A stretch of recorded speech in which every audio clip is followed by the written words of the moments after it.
voir, il a pris du couscous. Rien n'est impossible à Allah, répondit Nasreddin,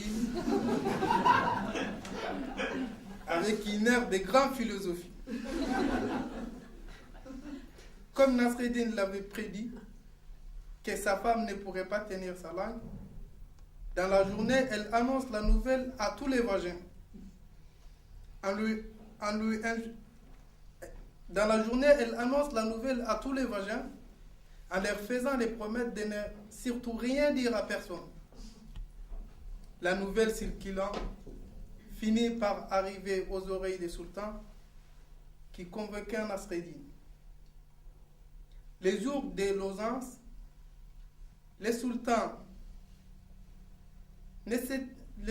lui dit: ne sait-il pas tout ce qui se trouve sous la terre appartient au sultan?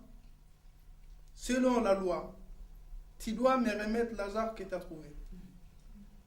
De quelle jarre parlait-il? À vrai dire, je ne comprends rien à ce que tu m'annonces. Ne fais pas la maligne.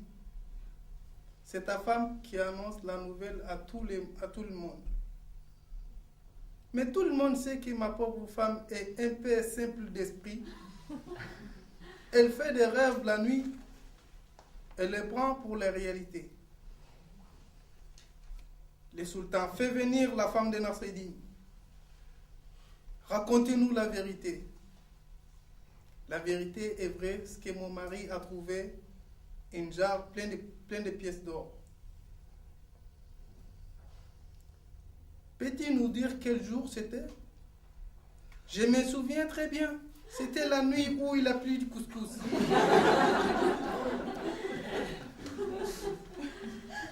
Le sultan, maintenant Nasreddin, tu peux rentrer avec ta femme et que Allah te vienne en aide pour la supporter.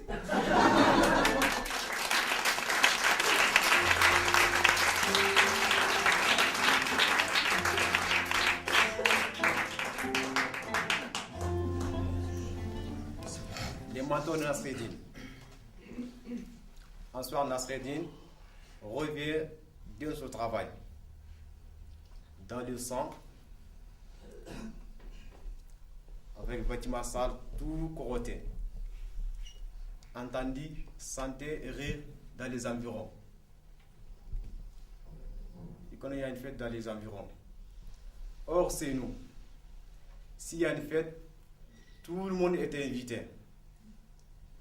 Nasreddin poussa à la porte, sentit bonne odeur de couscous, dégage dans la cuisine. Mais il ne peut pas aller plus loin. Il est tellement mal habillé. On a ça sans menacement. Elle est en colère. Cette fois, il a couru jusqu'à sa maison. Il a mis son plus beau manteau et revient sur la fête.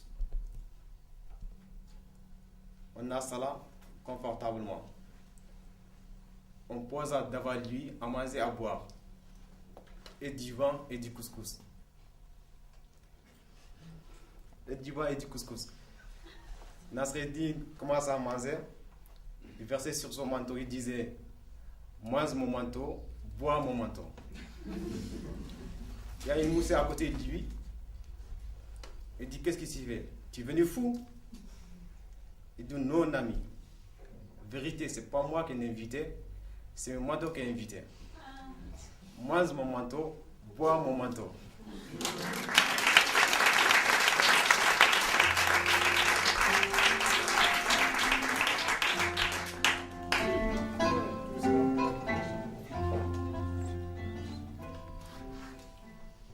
Ce n'est pas aujourd'hui que le monde a commencé. Ce n'est pas aujourd'hui que le monde va finir. Il y avait un vieux et ses fils. Il prit 10 brindilles, les attacha ensemble. Il donna ses brindilles à l'un de ses fils. Il dit: brisez-le. Il n'a pas le briser. Alors il sépara le brindille, il en donna une à chacune. Ils ont pu le briser. Il dit: si vous êtes dispersés, vous avez vu, qu'on peut casser vos parts.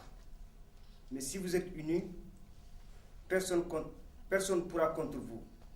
C'est cela que j'ai vu.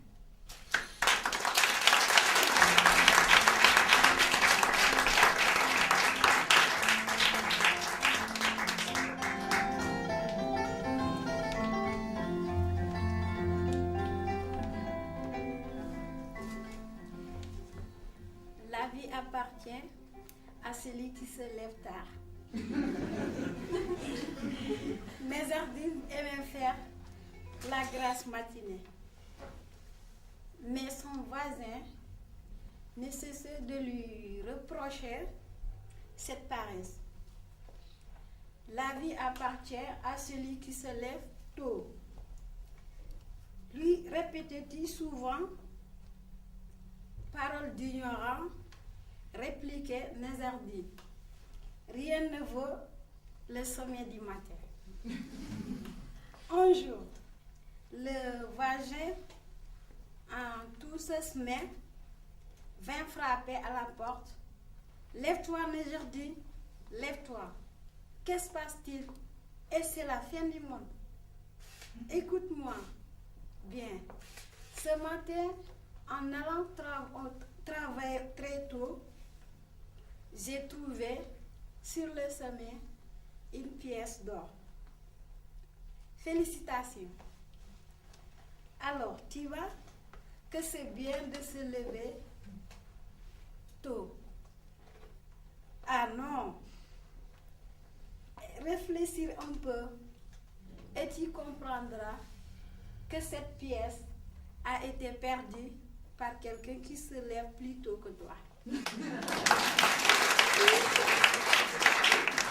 Puis Nézardine se recoussa et se mit en ronfleur.